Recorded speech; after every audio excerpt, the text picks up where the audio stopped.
فرقہ واریت آج امت مسلمہ کے زوال اور بے بسی کا ایک بڑا سبب ہے۔ یہ ایک ایسا ناسور ہے جو ہمیں اندر سے کھوکھلا کرتا، معاشرتی رشتوں کو کاٹتا اور اجتماعی نظم کو ختم کرتا ہے۔ حالانکہ قرآن مجید ہمیں واضح طور پر ان الفاظ میں خبردار کرتا ہے کہ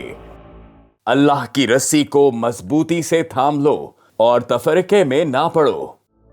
لیکن افسوس، ہم نے ان الہی ہدایات کو فراموش کر کے فرقوں، گروہوں اور تعصبات میں اپنے آپ کو بانٹ دیا ہے، اور یہی تقسیم ہماری کمزوری بن گئی ہے۔ تاریخ کے اوراق اس تلخ حقیقت سے بھرے پڑے ہیں کہ مذہبی اور سیاسی اختلافات نے کئی بار مسلم معاشروں کو کمزور کیا۔ بغداد کی تباہی ہو یا اندلس کا زوال، بر صغیر کی غلامی ہو یا خلافت عثمانیہ کا خاتمہ، ان سب کے پیچھے داخلی اختلافات اور فرقہ واریت نے اہم کردار ادا کیا۔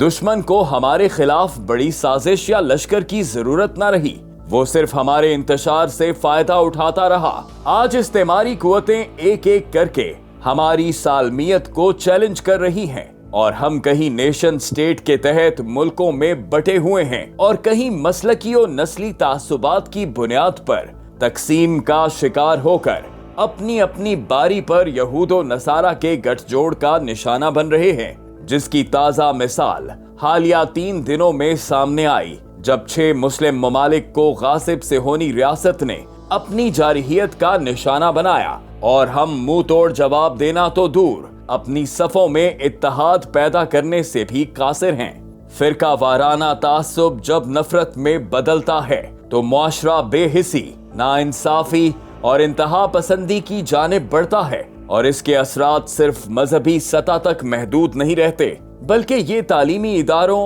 اقتصادی نظام، سیاسی استحکام اور سماجی تحفظ کو بھی متاثر کرتا ہے۔ جب لوگ ایک دوسرے کو اختلاف رائے کی بنیاد پر دشمن سمجھنے لگتے ہیں اور نتیجتاً مایوسی اور ذہنی پریشانی قوم کا مقدر ٹھہرتی ہے، آج دشمنان اسلام فرقہ واریت کو ہتھیار کے طور پر استعمال کر رہے ہیں۔ وہ چاہتے ہیں کہ مسلمان کبھی متحد نہ ہوں تاکہ وہ ہمارے وسائل لوٹ سکیں اور ہمارے اوپر کمزور اور کٹ پتلی قیادت کو مسلط رکھ سکیں۔ ہم ان کے لیے سب سے آسان شکار تب بنتے ہیں جب ہم خود ایک دوسرے کے خلاف سفارا ہوتے ہیں۔ اب وقت آ گیا ہے کہ ہم فرقہ وارانہ تعصبات کو چھوڑ کر امت واحدہ کی حیثیت سے کھڑے ہو جائیں اور صدق دل سے احیاء خلافت کی جدوجہد کا حصہ بن جائیں، کیونکہ نظام خلافت ہی امت کو ایک جھنڈے تلے جمع کر کے دنیا کو عدل و انصاف کا گہوارہ بنا سکتا ہے